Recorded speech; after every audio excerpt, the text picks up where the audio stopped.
ക്ഷമ ആട്ടിസൂപ്പിൻ്റെ ഫലം ചെയ്യുമെന്നാണ് പറയുന്നത്.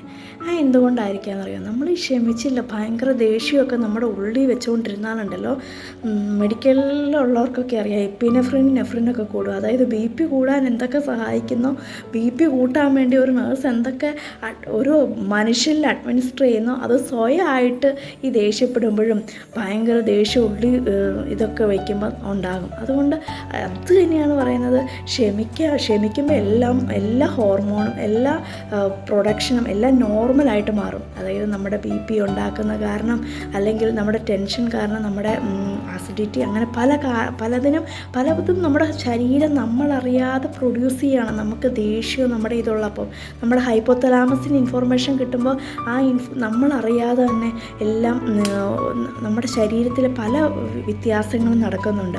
അത് നമ്മുടെ ശരീരത്തിനെ നല്ലതല്ല. അപ്പോൾ അതുകൊണ്ടാണ് നമ്മളൊന്ന് ക്ഷമിച്ച്, ഫിസിക്കലി പറയുവാണെങ്കിൽ അല്ലെങ്കിൽ ഒരു സയൻസ് പ്രകാരം പറയുവാണെങ്കിലും നമ്മളൊന്ന് ക്ഷമിച്ച് ഒന്ന് കൂളായിട്ടിരിക്കുമ്പോൾ നമ്മുടെ മനസ്സും കൂളാവും. നമുക്ക് നമ്മുടെ ശത്രുവിനെ നേരിടാനും സാധിക്കും.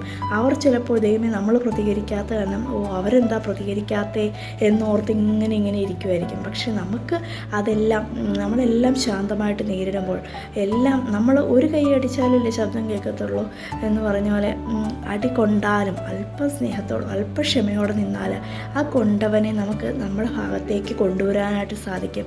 അല്ല തിരിച്ചു കൊടുക്കുവാണെങ്കിൽ രണ്ട് ശബ്ദം കേൾക്കും, നമുക്കും നമ്മുടെ ഹെൽത്ത് മൊത്തം പോകും, നമ്മുടെ സമാധാനം മൊത്തം പോകും. അല്ല ഒരടി കൊണ്ട് അല്പം കരഞ്ഞാലും അല്പം ക്ഷമിച്ചാലും അല്പം എളിമപ്പെട്ടാലും എല്ലാം കാണുന്നൊരു ദൈവമുണ്ടല്ലോ, അവൻ നമ്മളെ ഉയർത്തുക തന്നെ ചെയ്യും. ദൈവത്തിൻ്റെ ശക്തമായ കരക്കീഴിൽ താണിരിപ്പീൻ, അവിടുന്ന് തക്ക സമയത്ത് നമ്മെ ഉയർത്തും.